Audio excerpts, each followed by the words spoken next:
Alléluia. Alléluia. Que Dieu te bénisse. Aujourd'hui, nous avions la fête. Appelez quoi? La Pentecôte. On parle de quoi? De la présence de Dieu. Il est très important pour le chrétien. Le thème de mon message est le suivant: l'équilibre spirituel. L'équilibre spirituel. Dans la vie active, un être humain, s'il n'a pas la sagesse et la connaissance, il y a des choses dans la vie ici qu'il ne peut avoir. Et comme nous sommes des êtres humains, mais dans la dimension des choses spirituelles, nous sommes aussi des êtres spirituels. Pour que nous puissions impacter la vie spirituelle, pour qu'on puisse vivre clairement la vie spirituelle, il faudrait qu'on soit équilibré. Je peux avoir la foi, je peux prêcher, je peux vivre la sanctification, je peux faire tout ce que je peux faire. Mais si je n'ai pas de cet esprit, tout ce que je fais, je ne pourrai pas tenir longtemps. Alléluia. Regardez bien une maison. Quand on construit une maison, qu'est-ce qu'on fait? On fait d'abord le sous-bâtiment qui permettra à la maison de tenir, c'est-à-dire les piliers, de tenir. Et le Saint-Esprit est la même chose dans la vie du chrétien. S'il n'est pas dans ta vie, tu ne peux pas être équilibré. C'est pourquoi tu verras des personnes, ils vivent une sanctification jour après jour, semaine après semaine, mois après mois, ils retournent encore dans les mêmes choses parce qu'il n'est pas encore équilibré. Tu verras des frères et des sœurs commencent à vivre comme ils veulent, attention aux choses du monde, jour après jour, semaine après semaine, année après semaine, ils reviennent encore à leur premier point de départ parce qu'en réalité, ils ne sont pas encore équilibrés. Et celui qui nous équilibre dans la masse chrétienne s'appelle le Saint-Esprit. C'est pourquoi, chrétien, ne cherche pas à avoir ton nom dans le registre de l'église de la moisson des arbres, mais cherche encore davantage à être équilibré avec le Saint-Esprit. Amen. Alléluia. Amen. Alors ce matin, je vais te dire des choses afin que tu te réveilles de ton confort. Que Dieu te bénisse. Amen. Alors, je le disais, le thème de mon message, c'est l'équilibre spirituel. La Pentecôte. La Pentecôte vient du mot grec appelé Pentecôtes. Donc, la Pentecôte vient du mot grec appelé Pentecôtes. Ça veut dire quoi? Qui signifie 50e.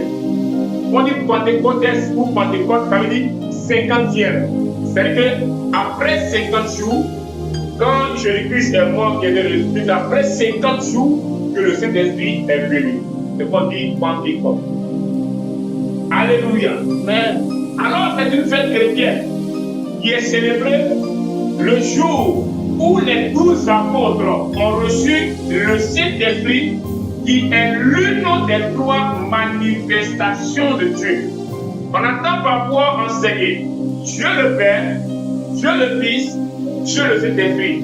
Dieu le Père, c'est le Dieu créateur. Dieu le Fils, c'est Jésus-Christ. Dieu le Saint-Esprit, c'est l'Esprit qui met en nous pour que nous puissions faire sa volonté et marcher selon ses préceptes. Amen. Alléluia. Amen. Alors nous pouvons aller dans le livre des Actes des Apôtres, chapitre 2, versets 1 à 4. Nous allons voir ces choses. Donc on va prendre la Bible. Le livre des Actes des Apôtres, chapitre 2, versets 1 à 4.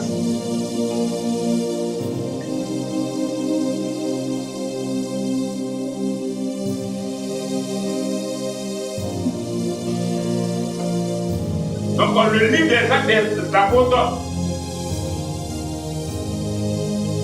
chapitre 2, versets 1 à 4, que je vais lire rapidement. Le jour de la Pentecôte, ils étaient tous assemblés dans le même lieu. On parle de qui? On parle des apôtres, des disciples de Jésus-Christ. Donc on dit le jour de la Pentecôte, ils étaient tous assemblés dans le même lieu. Tout à coup, il vient du ciel un bruit comme celui d'un vent impétueux, et il remplit toute la maison. C'est comme on est dans le lieu, donc il remplit tout ce lieu-là. Amen. Où ils étaient assis, comme vous ce matin vous êtes assis. Alléluia. Et la Bible dit au verset 3, des lampes semblables à des lampes de feu, comme ça, avec ça le premier lettre. Leur apparut, une vision, séparées les unes des autres, donc c'est séparé, et se posaient sur chacun d'eux. Donc il était des témoins, en fait de parler dans de différentes langues. Alléluia. Amen. Et la Bible dit au verset 4, et ils furent tous remplis du Saint-Esprit. Ça veut dire qu'avant les apôtres, tous les disciples de Jésus-Christ, suivaient Christ, servaient le Seigneur, c'était l'œuvre de Dieu, mais n'avaient pas encore le Saint-Esprit. C'est pourquoi il y a certaines choses qu'ils pouvaient faire et puis revenir encore. Mais quand ce jour-là est arrivé, ils ont reçu le Saint-Esprit, ça l'a amené dans une autre dimension, à être encore plus ferme, être concret, être certifié dans la marche chrétienne. Alléluia. Alors, et ils furent tous remplis du Saint-Esprit et se mirent à parler en d'autres langues, selon que l'Esprit leur donnait de les exprimer. Je donne un exemple. On dit c'est dans d'autres langues. Je prends un exemple simple. Je suis pété. Et moi, je suis rempli par le Saint-Esprit. Il peut m'amener à parler en lobby. Est-ce que je suis lobby? Non, c'est ce que lui il fait. Toi, tu peux être gourmet. Mais là, lorsqu'il te remplit, il peut t'amener à parler bambara. Est-ce que tu es gourmet? Non, mais il le fait parce qu'il veut passer un message. Voici le travail du Saint-Esprit. Alléluia. Est-ce que tu peux acclamer le Seigneur ce matin?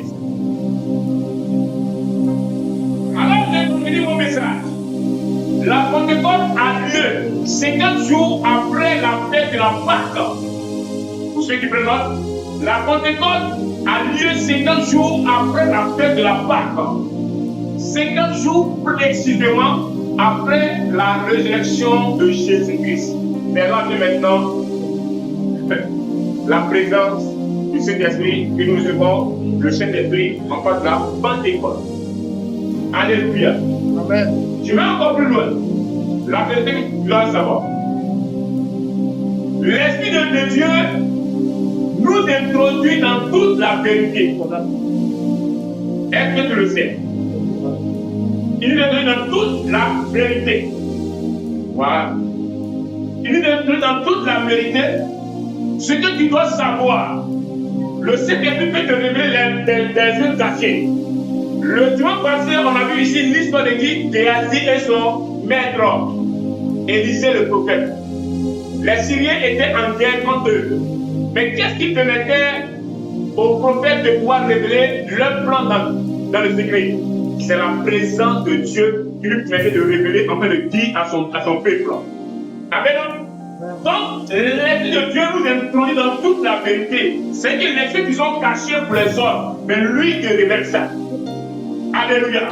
Lorsque nous doutons d'une direction, je suis chrétien, je vais aller dans une direction où je vais prendre une décision particulière pour ma vie. Alléluia. Le Saint-Esprit, c'est lui qui doit m'aider à prendre des décisions. Chrétien et chrétien de l'église la maison des âmes. Écoutez bien. Ce n'est pas le pasteur qui doit décider pour toi. Ce n'est pas ton mari ou ta femme, c'est vrai. Mais ce qui décide pour toi, c'est le Saint-Esprit qui doit animer ton mari ou ta femme, ou ton pasteur, ou tes enfants. Alléluia. S'il n'y a pas le Saint-Esprit, quittez-la. Je le dis encore, si tu sens qu'il n'y a pas le Saint-Esprit, quitte-la rapidement. Parce qu'on n'est pas là pour les hommes, on est là pour Jésus ou à Mashiach. Alléluia. Amen. Et je continue encore, le Saint-Esprit, il nous aide encore à comprendre les textes bibliques. Je parle ici quoi? De la parole de Dieu. Les textes bibliques, c'est lui qui t'amène à comprendre. Je prends un verset, je lis. Pour toi, tu peux comprendre autrement, selon la connaissance et la sagesse humaine que tu as. C'est ce qu'on appelle quoi? Le logos. Le logos, c'est de lire le noir sur le blanc. Je prends un exemple. Jésus parti en Galilée. Oui, ça c'est pour les hommes humains, pour les humains. ils vont comprendre, ah, il allait en Galilée. Mais derrière cette phrase, il y a ce qu'on appelle le réma, la révélation qui est cachée. Derrière chaque verset biblique, il y a des buts spirituels. Il te faut la présence de Dieu pour pouvoir les décortiquer et les faire sortir de là. Donc, si tu n'as pas le Saint-Esprit, tu ne peux pas comprendre correctement les textes bibliques qui sont dans cette parole. Alléluia. Alléluia. C'est pourquoi il va l'accepter en Jean chapitre 7. Au verset 13, il dit quoi? Quand le consolateur sera venu, qui est le consolateur? C'est l'un des noms du Saint-Esprit. Tout à l'heure, je vais citer les noms à moi. Il a plusieurs noms. On dit Saint-Esprit. Il a encore d'autres appellations. Donc ici, en Jean chapitre 7, verset 13, il dit quoi? Quand le consolateur sera venu, virgule, l'esprit de vérité. C'est encore son nom. Le consolateur, c'est ton nom. L'esprit de vérité, c'est ton nom encore. Amen. Il vous conduira dans toute la vérité. Et on dit quoi? Car il ne parlera pas de lui-même. Regardez, c'est intéressant. On dit car il ne parlera pas de lui-même. C'est-à-dire le Saint-Esprit ne parle pas des choses de lui. C'est bien. Il dit quoi? Mais il dira tout ce qu'il aura entendu. Il a entendu quoi? Il a entendu où? Qui lui a parlé? C'est le Père qui lui parle. C'est les pensées du Père qui te transmet. C'est les pensées de Dieu qui te transmet. Lui, il n'a pas de pensée à te transmettre. C'est les pensées de Dieu qui lui te transmet. On est d'accord? On dit qu'il ne parle pas de lui-même, mais il te dira ce qu'il aura entendu. Alléluia. Et il vous annoncera les choses à venir. Toutes ces choses-là, ce qu'il a entendu du Père, ce qu'il va t'annoncer à venir, ça veut dire que les choses que le Père a révélées dans le secret, lui, il te présente ça. Alléluia. Acclame le Seigneur. On peut continuer le message. Encore le Saint-Esprit, il nous aide dans nos prières pour mieux faire nos demandes. Le chrétien demande très mal. Si tu te mets dans la dimension humaine, tu vas pas demander, c'est très bien. Lorsque un homme, une femme, commence à faire des demandes à Dieu, elle demande dans l'égoïsme, elle demande dans la croyance. Seigneur, bénis-moi, le frère qui est là, il m'a pas donné mon argent aussi. À mon tour, je lui rends ça. Ça, c'est la demande des hommes. Seigneur, la dernière fois, frère, soir, même le frère a dit, voilà, fille, il va voir. Ça, c'est la demande des hommes. Mais le Saint-Esprit te donne la bonne manière de demander. C'est une manière sans vengeance. C'est une manière sans corruption. C'est une manière qui n'est pas corrompue, mais une bonne manière qui est sainte. Alléluia. Amen. Donc il nous aide à mieux demander. Et puis dans le temps que le Seigneur veut que nous ayons cette chose. Parce que nous les hommes, lorsqu'on a un souci, à l'instant, ça doit être intégré. Oh Seigneur, Seigneur, on doit avoir cette chose. On doit être un maintenant. Et Seigneur, cette chose que Dieu te délivre. Que Dieu te délivre. Laisse le Saint-Esprit te conduire. Je prends, et donc un exemple simple. Pour l'homme de Dieu qui est là, on avait établi ici un temps de prière. On priait pour la croissance de l'église, on priait pour certaines choses, et le Seigneur, par son esprit, lui a révélé non, changeons ce point-là, mettons ce point-là. On a mis en pratique le Dieu qui l'a inspiré. Mais les jours à venir, ou les mois à venir, voici les temps à venir. C'est pourquoi on dit, laissez-vous conduire par le Saint-Esprit. Alléluia. Amen. Acclame le Seigneur ce matin. Je vais continuer. Il faut mieux ce matin. L'Esprit de Dieu intercède également pour en notre faveur. Le Saint-Esprit intercède pour toi. Il intercède pour nous dans le secret. Souvent, on est les hommes, on prie, on est peu fatigué. Lui, il prend le relais, il continue avec nous. Le Saint-Esprit plaide pour nous dans le secret. Soit Dieu prend des décisions. Lui, il vient, pardon, pour voir un peu, Seigneur, il plaide pour nous. On dit quoi? Il intercède pour nous dans le secret en notre faveur. Quand il est avec toi, maintenant il n'est pas avec toi, il ne fait rien. Sois clair. Non, comme je suis chrétien, j'ai dormi. Non, hein, il faut l'avoir pour qu'il puisse le faire pour toi. Mais si tu ne l'as pas, tu ne feras rien. Alléluia. Je continue.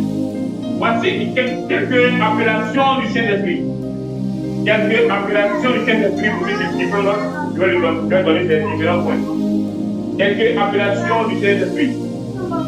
Il s'appelle l'amour du Père et du Fils. Ça, c'est l'un des noms du Saint-Esprit. L'amour du Père et du Fils. Il s'appelle encore le consolateur. Tout ça, c'est fait ce nom. L'amour du Père et du Fils. Le consolateur. Il s'appelle l'Esprit éternel. L'Esprit éternel. Il s'appelle la puissance du Très-Haut. Il s'appelle la puissance du Très-Haut. Il s'appelle encore l'Esprit de gloire. Ce sont les appellations. L'Esprit de gloire. Il s'appelle encore l'Esprit de vie. Tout ça, c'est l'appellation du Saint-Esprit. Il s'appelle l'Esprit de gloire, l'Esprit de vie. Et il s'appelle encore l'Esprit de vérité. Tout ça, ce sont les appellations du Saint-Esprit. Donc, si j'attends quelqu'un prier, Esprit de gloire, de puissance, de vérité, tout ça, c'est des appellations du Saint-Esprit. Donc, il faut pas être étonné. Amen. Donc, je reprends rapidement. Voici quelques appellations du Saint-Esprit. L'amour du Père et du Fils, le consolateur, l'Esprit éternel, la puissance du Très-Haut, l'Esprit de gloire, l'Esprit de vie et l'Esprit de vérité. Il y a encore d'autres noms, mais je m'arrête là. Alléluia. Dieu te bénisse. Amen. Elle te bénit. C'est maintenant, on va rentrer maintenant en parler maintenant. Je pose la question ce matin. Le pasteur a parlé du Saint-Esprit. Mais est-ce qu'il va demander comment on fait pour le recevoir? C'est maintenant qu'il va te dire comment on fait pour le recevoir. Alléluia. Il est intéressant. Hein? Maintenant, comment recevoir le Saint-Esprit? Aujourd'hui, il y a tellement d'églises, il y a tellement de doctrines, il y a tellement d'enseignements qui ont dénaturé la vie des chrétiens. Mais ce matin, ces choses sont basées sur la parole de Dieu et on va les vérifier ensemble. Alléluia. Alléluia. Je vais demander à l'homme de Dieu de prendre le livre Actes chapitre 2, verset 38.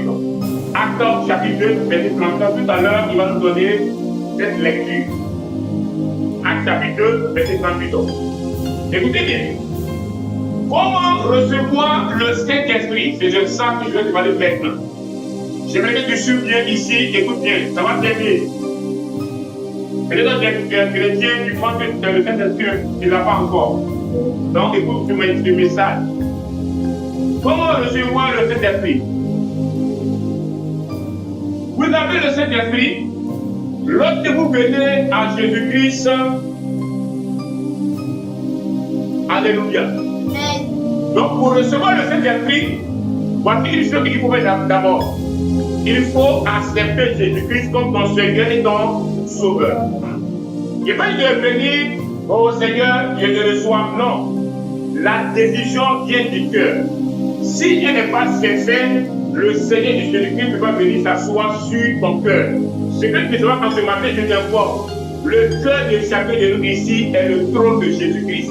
Il doit s'asseoir sur ce trône. Et si tu ne l'invites pas par l'acceptation, il ne viendra pas s'asseoir sur le trône de ton cœur. Donc il faut d'abord l'inviter. Il faut l'accepter qu'il vienne s'asseoir sur le trône de ton cœur. Quand Jésus-Christ s'assoit sur le trône de ton cœur, Amen. Amen. Mais tu viens de le recevoir qui? Jésus-Christ. Parce que les deux traitent ensemble et les deux traitent ensemble. Et si tu as reçu Jésus-Christ, ça veut dire que tu as reçu Dieu le Père aussi. Donc les tous sont dans ton cœur. Amen. Et le Saint-Esprit, ils sont assis là-bas. Donc il s'assoit dans ton cœur maintenant. Il y a la même chose à faire. Les chrétiens de ma génération, dès qu'ils viennent à l'église, on dit non, oh Seigneur, Après 3 dimanches net, il tremble comme un corps. Oh, est-ce que Dieu t'a béni? C'est du mensonge. Écoutez bien, c'est un processus.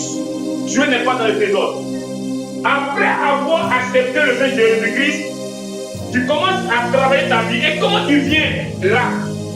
Comment tu entres en affection même? Il y a une chose à faire, c'est la repentance. C'est quoi la repentance? Il y a deux messages dans la repentance. Je veux dire quoi? Dans la repentance, il y a l'information et il y a la décision. C'est quoi qui est l'information? Seigneur, j'ai volé dans la sauce. Seigneur, j'ai menti. Seigneur, j'ai fait de cela. Ça, c'est l'information que tu donnes. Maintenant, tu te dis toutes ces choses-là, il faut quoi? La décision. C'est là qui amènera Jésus à venir s'asseoir sur le trône de pouvoir de ton cœur. C'est bon?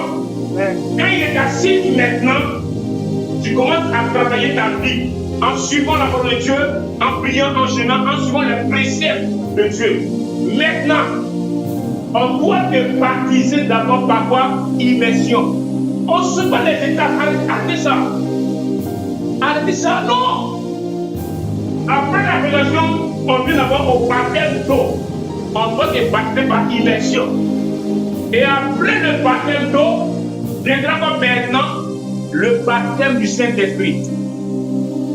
Jésus-Christ, quand il a été baptisé d'eau, il sort des eaux du Jourdain. Dès qu'il sort net, on dit quoi? Une colombe se quoi? Se posa sur son épaule. Voici maintenant. Après là, quand il ressort là, on parle du baptême du Saint-Esprit maintenant. On peut lire Actes, chapitre 2, verset 33, compris. Écoutez bien ce qui est la Bible. Actes 2, 38. Actes chapitre 2, verset 38. Nous lisons la parole de Dieu avec respect. On suit pas devant. Pierre leur dit, repentez-vous et que chacun de vous soit baptisé au nom de Jésus-Christ. C'est bon? Maintenant? Pour le pardon de vos péchés. Ok. Et vous recevez le don du Saint-Esprit. Bon. Amen. Amen. Et comment il a commencé? On dit quoi? Premièrement, reprenez. Ça vient comment qu'il dit? Pierre leur dit. Pierre, c'est un évangéliste. Ou si tu veux, c'est un homme de Dieu qui est capable d'apporter l'évangile. Écoutez bien. Repentez-vous. Répondez-vous. Il lance le message de la repentance afin que tu puisses accepter Christ qui veut s'asseoir sur le trône de ton cœur. Ça, c'est le premier point d'abord. Et que chacun de vous soit baptisé au nom de Jésus-Christ. Donc maintenant, quand tu viens appeler maintenant, tu dois être baptisé au nom de Jésus-Christ. Où ça? Dans l'eau. C'est bon? Maintenant, pour Pour le pardon de vos péchés. Et pas tout ça. Et vous recevez le don du Saint-Esprit. Donc après le pardon, après le baptême d'eau, quand tu sors de là maintenant, on peut parler du baptême du Saint-Esprit. Acclame le Seigneur.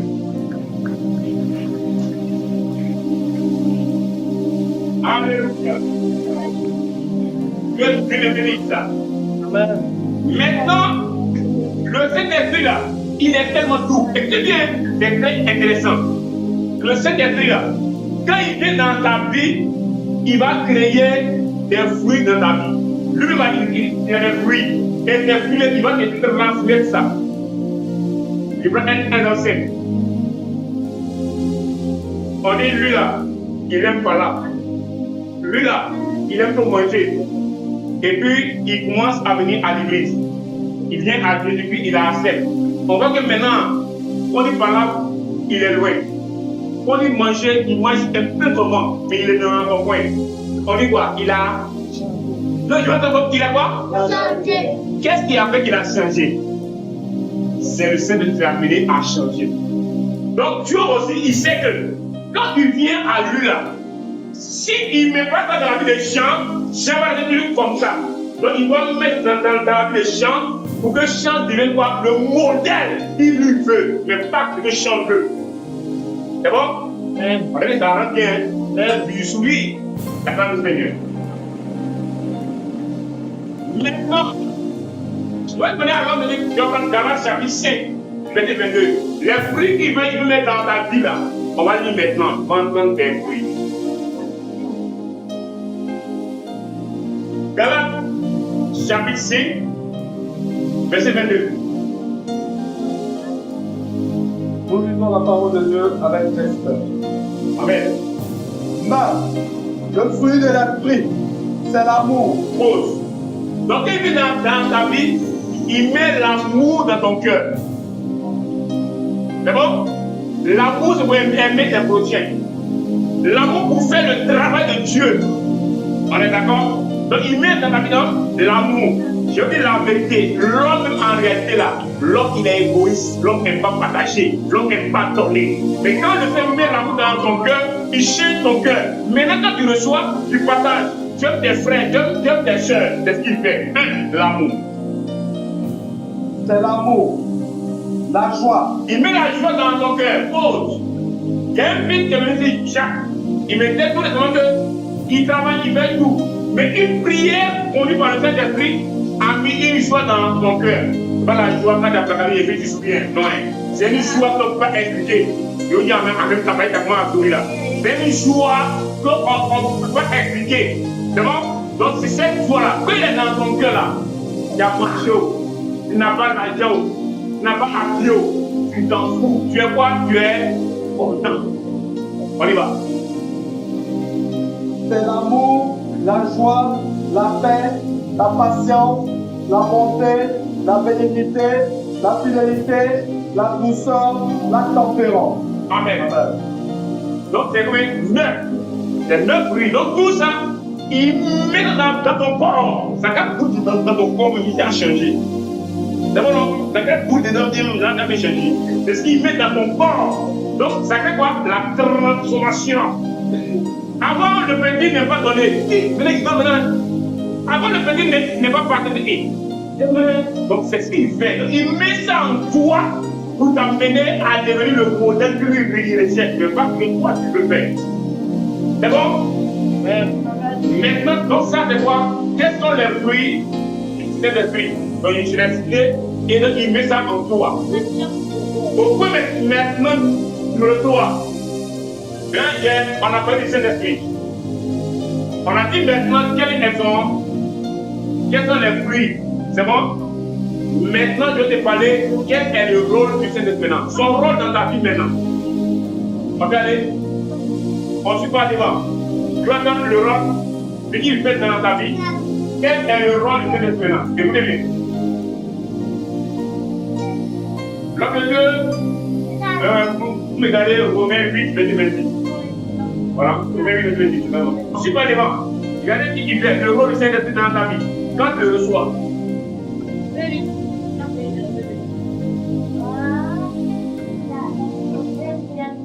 Regardez. Romains 8, verset 26. Ok. De même aussi, l'Esprit nous aide dans notre faiblesse, car nous ne savons pas ce qu'il nous convient de demander dans nos prières. Mais l'Esprit lui-même intercède par des soupirs inexprimables. Amen. Amen. Où est-ce qu'il fait?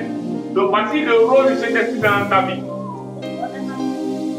Donc, le rôle du Saint-Esprit, il vient d'abord t'enseigner à connaître vraiment Jésus. Jésus, il a reçu, c'est vrai. Maintenant, il va t'aider à connaître Jésus dans sa grandeur, dans sa profondeur, dans sa dimension. Donc, lui, il va t'aider à connaître Jésus. 1. 2. Maintenant, il va t'enseigner. 3. Il va donner la force dans tes épreuves de surmonter, la force d'avancer dans la voie chrétienne, la force devant les obstacles, la force de tenir. Il va t'aider dans tes combats, il va t'aider dans tes prières et il va t'orienter dans tes requêtes, dans tes demandes. Alléluia. Et encore ce que tu dois retenir, le Saint-Esprit, il est l'agent principal de l'évangélisation. C'est pourquoi on dit, mais comment je vais parler comme ça? Non, il faudrait qu'il soit dans ton cœur. Quand il est dans ton cœur, c'est lui qui mettra les paroles dans ta bouche pour dire ce que tu dois dire.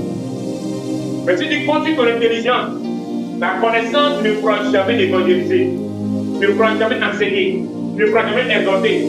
Ce matin, je suis en sérieux, pas par ma connaissance, toutes les gens de dire, c'est sous l'inspiration du Saint-Esprit que je cherche de vous enseigner. Donc, si lui il m'a pas inspiré, je ne peux rien dire. Il y a longtemps, j'ai déjà fini de parler, c'est fini. Mais quand lui, il est là, il t'inspire, il fait les paroles, il t'éclaire, il te conduit, dis ça et dis ça. Amen. Donc, il est l'agent principal de l'évangélisation, de l'enseignement. Il te console, il te rappelle, il t'amène à témoigner et il t'amène à convaincre, il te convainc du péché. Donc, lui aussi, c'est son rôle. Il te dit que ça, c'est un péché, il ne faut pas faire. Ça, c'est pas bon. Donc, il te convainc du péché. Voici aussi son rôle. Alléluia. Que Dieu te bénisse. Je bénis encore du matin. Maintenant, donc je t'ai dit, quel est ton rôle? Comment le recevoir? Ou bien, comment recevoir le Saint-Esprit? On n'a pas eu nom. Quel est ton rôle? On t'a dit. Les fruits qui mettront en toi, on t'a dit. Maintenant, tu peux être chrétien, mais tu ne sais pas si tu l'as, mais tu ne l'as pas. Voilà, maintenant, je te dis. Comment savoir que vraiment tu as ça? Comment savoir que nous avions le Saint-Esprit? Parce que tu peux savoir comme ça. Donc, il y a des éléments que tu vas t'étonner et que tu permets de pouvoir savoir vraiment qui est dans ton cœur. Écoutez bien. Celui ou celle qui a reçu le Saint-Esprit sera incapable d'être à l'aise avec le péché. Celui ou celle qui a reçu le Saint-Esprit, il sera incapable d'être à l'aise avec le péché. Mais si tu es à l'aise avec le péché, mon ami, il faut te le voir. Il n'est pas là. Il y a longtemps, il est parti, il n'est même habillé Jésus encore. Donc, il t'amène à chasser ce qui est l'homme ordure. Parce que lui, c'est la sainteté. Lui, il vient s'installer dans le même temps que sainteté. Et ce qu'il doit savoir, l'homme, nous sommes l'agile. Et le Saint-Esprit, il est quoi? Le côté. Nous sommes la cité de Dieu. Donc en nous, on doit avoir quoi? La présence de Dieu. Nous sommes ce vase-là qui transforme quoi? Qui transporte la gloire de Dieu. Donc lui, il doit être à l'intérieur. Mais s'il vient à l'intérieur, il voit une autre gloire, qui n'est pas la gloire de Dieu, c'est le tout. Donc, celui qui a dit le Saint-Esprit, il sera incapable d'être à l'aise avec le péché. Alléluia. Alléluia. Même l'homme qui n'a pas conscience de la nature pécheresse, d'un acte ou d'une pensée, le Saint-Esprit lui dira. Il y a des choses, écoutez bien, qu'on ne va pas prêcher. Il y a des choses qu'on va dire en tel lieu. Mais si lui, il est dans ta vie, quand tu es dans un lieu là, lui, il dit, champion, là, tu vas voir, sors de là. Donc lui, il va te rappeler même des choses que le pasteur ou même l'église ne t'a pas enseigné. Mais lui, te dira que ça, là, c'est pas bon. Lui, il va te louer. Lui, il va venir seulement à l'église. Après l'église, il va louer, il te suit dans ta vie. Tu vas à la maison, tu vas au travail, tu vas à l'école, il te suit. Ça, il dit non, retrouve-moi. Alors, le Saint-Esprit t'aide à t'habiller. Donc, pour t'habiller là, il t'aide à t'habiller. Moi, il m'aide à m'habiller. Ah oui, donc moi je vais m'habiller, je suis soit dans la douche. Seigneur, aide-moi à m'habiller. Tu dois porter quoi aujourd'hui? Soit oui, il y a des filles qui ont oublié. Et puis maintenant, il dit, prends ça, prends ça, habille-toi. Amen. C'est intéressant. Quand tu parles avec lui chaque jour, il te conduit bien. Non, ça la porte est là. Non, reste ici. Même souvent, tu veux partir, il dit non, aujourd'hui, tu ne sors pas. Aujourd'hui, on va méditer, on va lire. Mais vous, chrétiens de maintenant, dès qu'il est 6 heures, on est en vacances. Il met ses aquas, il met ses philo. Mais vous priez un peu, on ne peut pas. Écoutez la voix du Saint-Esprit, là vous conduit dans la vie. Alléluia. Amen. Amen. Que Dieu te bénisse. Amen. Donc voilà comment tu dois savoir que tu as le Saint-Esprit. Maintenant, je finis avec le dernier point. Donc, on a parlé de son rôle, comment savoir que tu l'as reçu, comment tu l'as reçu et tout ça. Mais il y a une chose encore. comment garder le Saint-Esprit en nous. Comment le garder? Parce que lui, il va au ciel. Si tu le gères mal, comme on le dit, il se retrouve. Mais si tu le gères bien, il fait quoi? Il reste. Je vais faire un exemple. Toi, tu es un ami. Chaque jour, il t'insulte, il te frappe, il t'insulte. J'explique encore sur lui. Pourquoi? Parce qu'il ne te met pas à l'aise. C'est comme ça lui qu'il est. Donc, quand il est dans ta vie là, si chaque fois tu le fatigues, tu la triste, tu le fatigues, un matin il dit bon, jumeau, moi il me retient, reste là-bas. Donc maintenant il vient te montrer comment le garder pour éviter de le blesser. Qui vient dans ta. Je continue. Comment garder la présence du Saint-Esprit dans nos vies? 1. La relation avec le Saint-Esprit est comme une relation entre deux amis. Au-delà d'être un homme de Dieu, il est mon ami. Chaque 1 ou 2 jours, je passe le voir. Lui aussi, chaque 1 ou 2 jours, 3 jours, il ne me voit pas, il m'appelle. Ça fait quoi? Ça fait quoi? La relation d'amitié. Mais aujourd'hui, nous les chrétiens, on veut que le Saint-Esprit soit notre boy. Et mon ami, on l'a dans cette diamant, sur moi. Mon ami, on a dit, sur moi, non. L'amitié, c'est entre 2 personnes et les mêmes idées. Alléluia. Mais ici, dans notre contexte, c'est lui qui est le patron de l'amitié. Donc, c'est lui qui va nous conduire. Donc, si tu veux garder le Saint-Esprit, il faut avoir une relation d'amis avec lui. Qui a une relation d'amis avec la Bible? Avant de dire non. Qui a déjà une relation d'amitié avec la Bible? Qui a lu la Bible depuis le lundi au dimanche? Qui a lu une fois? Merci. Qui a lu une fois? D'abord, la Bible, tu ne lis pas. Et puis tu veux être ami au Saint-Esprit. Que Dieu t'a guéri. Si tu ne le lis pas, il va venir. Parce que vous ne savez pas, lui là, il se reconnaît dans ce monsieur. Ça, on vous dit pas. Il se reconnaît dans ce monsieur. Si le monsieur n'est pas dans ton cœur, tu ne le lis pas, n'est pas là, il ne vient pas là où il n'est pas. Donc, si tu veux le garder, il faut le voir un ami. Quand ton ami c'est grand, il vient ici, non? Mais si tu devrais essayer, tu peux être ami. Voilà, c'est comme ça. Donc, ayez une relation d'amitié avec le Saint-Esprit. Ça veut dire quoi? 1. Accorder du temps au Saint-Esprit. Nous la première. Seigneur, merci, j'ai mangé avec encore. Ouais, tant que tu as accordé là, tu as dormi, c'est fini. Au contraire, quand il te garde quoi? Un temps, accorde-lui un temps. C'est-à-dire que quand tu vois ton ami, tu es content de le voir. Tu prends du temps pour parler avec lui. Et souvent même, tu n'as pas envie d'aller à la maison. Le temps passe vite. On dit qu'il est l'heure d'aller à la maison. Pourquoi? Parce que tu es ton ami et sa présence te fait quoi? Étudier. Lui, c'est comme ça.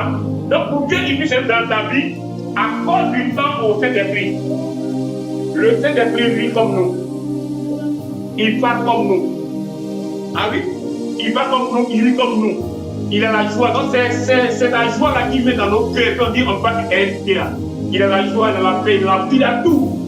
Donc, si c'est ton ami, c'est qu'il est là, il met dans ton cœur. C'est bon? Tu veux continuer? Ok, donc, pour le garder, accorde-lui moi une relation amicale. 2. Accorde-lui du temps. Il faut qu'il y ait du temps dans ta vie. 3. Donne-lui de la quoi? De la considération. Qui le considère? Donne-lui de la considération. 4. Donne-lui la confiance. Il donne la confiance en vous. Donne la confiance au Saint-Esprit. 5. Apprenez à écouter les cantiques spirituels. Pardonnez. Laissez les cantiques. José, Baïfito, Mola, tout ce que vous connaissez là. Roboto, je dis, Diana, épée, ciseaux. Non, laissez tout ça tomber. Ah oui, c'est vrai. Parce que épée, ciseaux là, ça donne quoi? Yeah! Je revenais le soir, je revenais de la maison. J'ai croisé une jeune fille qui est moi à Souli. Elle a son portable. Elle m'a aidé. Donc, quand je l'ai vu, en fait, si, les enfants, elle est comme ça, on ne regrette pas. Elle m'a dit, donc, de loin, je me dis que c'est une crise. Je m'approche, j'entends la seconde. Tiens, épée, elle là. Elle va. Donc, elle se sent des temps. Laissez les épées de côté. Venez aux eaux, faites cette esprit. Alléluia. Laissez les épées tranquilles. Dieu a fait le cousin, la femme de Seigneur.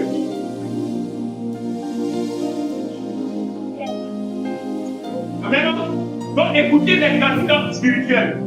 Pour ceux qui ont les téléphones, ou bien pour ceux qui prennent les téléphones de leur papa ou de leur maman, je vais donner un point. Prenez 8 mai. Téléchargez les sons chrétiens. Écoutez-les, pardonnez. Pardonnez. Et quand vous allez à la télé là, il y a les chaînes chrétiennes. Allez là-bas un jour. Si vous la question ici, qui connaît une chaîne de l'eau de là?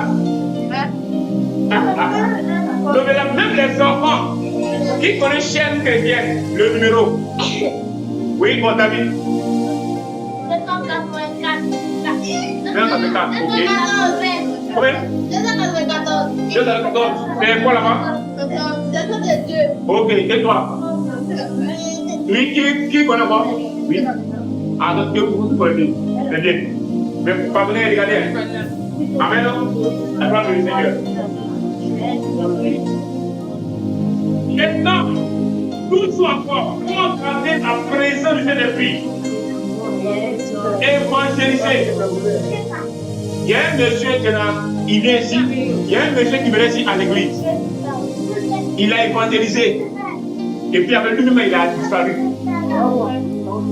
Apprenez à évangéliser. Le monsieur, il a évangélisé et puis après, il a disparu. C'est ton ami Yanda. Lui, il vient à l'église, lui, il disparaît. Donc, pour être dans ta position, viens à l'église. C'est bon? Donc, vous là, apprenez à évangéliser. Prenez des amis, des connaissances, dites-leur de venir à l'église. Donnez-leur vie à Dieu. C'est bon? Donc, évangéliser, ça vous amène à garder quoi? Le fait d'esprit. Évitez les fréquentations qui ne vous font pas croître sur le plan spirituel. Allez, on va voler mangue. Allez, on va faire ça. Non. Changez les fréquentations. Et de toi, changez les conversations. Alléluia. Que Dieu te bénisse. Et maintenant, nous finissons. Et là, on a vu le message. Il est 11h. Voilà. Moins 11 minutes. Voilà. Alors, voici les 5 grandes œuvres du Saint-Esprit dans notre vie. Les 5 grandes œuvres dans notre vie. Écoutez bien. Quand il est dans ta vie, il va produire 5 grandes œuvres. Suivez bien. Pour ceux qui veulent aller loin avec le Seigneur. Les 5 grandes œuvres du Saint-Esprit dans la vie chrétienne. 1. Il nous aide à être sauvés. C'est lui qui nous touche à tout marcher avec Jésus. Si lui, il t'aide pas, tu ne pourras pas être sauvé. Donc, ça c'est l'une des plus grandes œuvres. Il t'aide à être sauvé et à être convaincu du péché.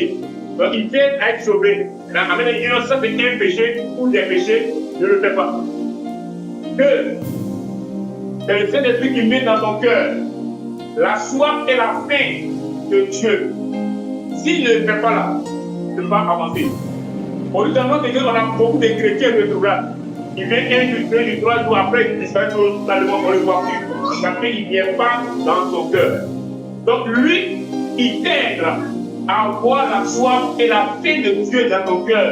À te toujours avec lui, il t'invite donc à rétrograder. Il t'appelle à te donner dans la marche chrétienne. 3. Le Saint-Esprit te donne la maturité spirituelle. Si tu n'as pas la maturité, tu ne peux pas être équilibré. Donc il t'appelle à avoir la maturité spirituelle. Voici ses bénéfices, plutôt ses œuvres dans ta vie. De la dernière œuvre, et la septième des œuvres, le Saint-Esprit, non, pas encore fini, le Saint-Esprit nous donne l'autonomie spirituelle. Ou bien il nous amène à être autonome sur le plan spirituel. J'explique. Aujourd'hui, dans les églises, beaucoup n'ont pas de vie enracinée en Jésus-Christ. Tout ce qu'ils vont faire, pasteur, je dormais, il y a soumis qui est passé, pasteur, je marchais, monter à la caillou. Non. Apprenez à vous départir des hommes de Dieu. Le Saint-Esprit est là. C'est vrai qu'ils sont là pour nous orienter, pour nous guider, mais le Saint-Esprit va t'amener à avoir cette autonomie, à être autonome sur le plan spirituel. Donc, après des prières, à nous chercher, à nous rencontrer. Donc, lui, il t'amène à avoir l'autonomie spirituelle. Et maintenant, en cette condition, il te donne l'onction.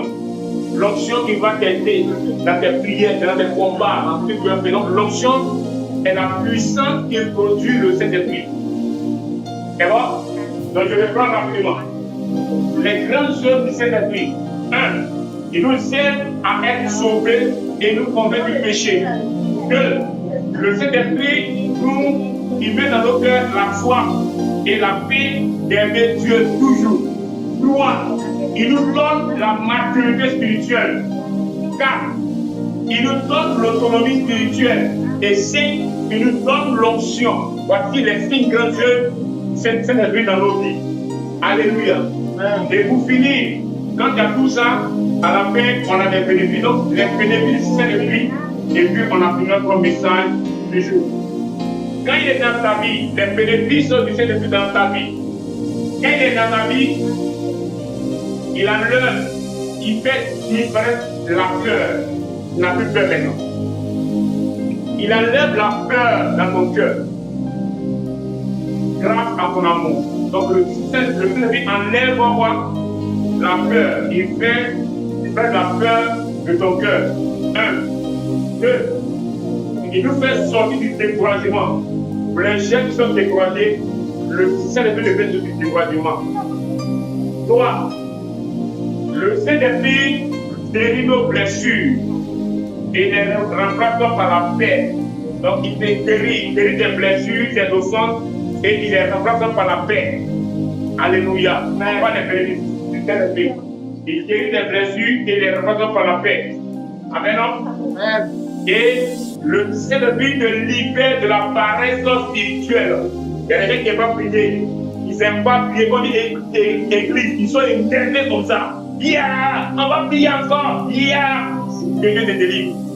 Il te délivre de la paresse spirituelle. Il te délivre aussi de la mort spirituelle. Alléluia. Et pour terminer, le Saint-Esprit enlève la jalousie et l'envie dans ton cœur. Quand tu es chrétien, tu es envieux. Toi, tu veux toutes les voitures, tu veux tous les téléphones, tu veux tous les pantalons, il y a un problème. Il enlève la vie, il enlève l'envie démoniaque en toi. Il tue la jalousie, il tue l'hypocrisie. Voici les bénéfices du Saint-Esprit. Que Dieu vous bénisse. Amen. Dans le Seigneur.